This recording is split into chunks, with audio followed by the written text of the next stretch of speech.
പിന്നെ സ്ഥാനാർത്ഥിയാണ് അറിയാലോ. വോട്ട് എനിക്ക് തന്നെയല്ല. ഒരുമാതിരി പണിയെടുക്കുന്ന നേരത്തെ ഒരുമാതിരി കോപ്പിൽ വർത്താനം പറയും. അയച്ചു അങ്ങനെ തന്ന കാണാം. എന്റെ വോട്ട് കണക്കല്ല. പിന്നെ ആർക്കാ ഇന്ത്യ പേരത്തെ വോട്ടൊക്കെ കണക്കന്നെ.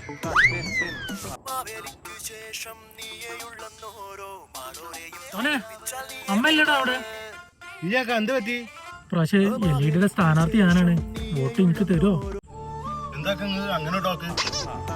ഞങ്ങൾക്ക് വോട്ട് തോന്നുന്നുണ്ടോ? നിങ്ങളടുത്ത് നീ അങ്ങനെ ഒരു ചോദ്യം പ്രതീക്ഷിച്ചില്ല.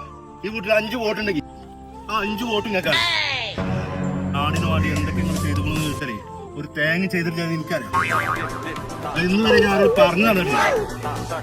പക്ഷേ ഇന്ത്യയും എന്റെ പെരക്കാരും വോട്ട് അത് നിങ്ങൾക്കാ.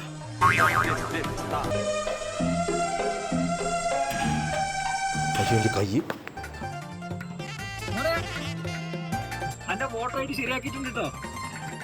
അണ്ടിയിലൊക്കെയാണ് നമ്മളുടെ പാർട്ടിക്ക് പ്രതീക്ഷ. ഇന്ന് നമ്മളുടെ പ്രചരണം കാര്യങ്ങളൊക്കെ നല്ല കൊടുമ്പിന് കൊള്ളാണ്. ഈ ഉണ്ടാവണം കേട്ടോ. ചോറാക്കണ്ടേ? അതൊക്കെ പറയണ കാക്ക. ഇവിടെ 2 പാർട്ടിക്കാരും വന്നിരുന്നു വോട്ട് ചെയ്യാൻ. ഞാൻ അനങ്ങിയിട്ടില്ല. ഞാൻ പറഞ്ഞു നിങ്ങൾക്കാണ് എന്റെ വോട്ട് ചെയ്യുന്നത്. നിങ്ങൾ ചെയ്തൊന്നും എനിക്ക് മറക്കാൻ പറ്റില്ലല്ലോ. അന്ന് ഹെൽമെറ്റ് ഞാൻ തന്നെ പോലീസ് പിടിച്ച ടൈമില് 500 ഉറുപ്പ് ഉള്ളത് 5000 ആക്കി തന്ന ആളാരാ? നിങ്ങള്. ഞാൻ മറക്കാൻ പറ്റില്ല. നിങ്ങൾക്ക് വോട്ട്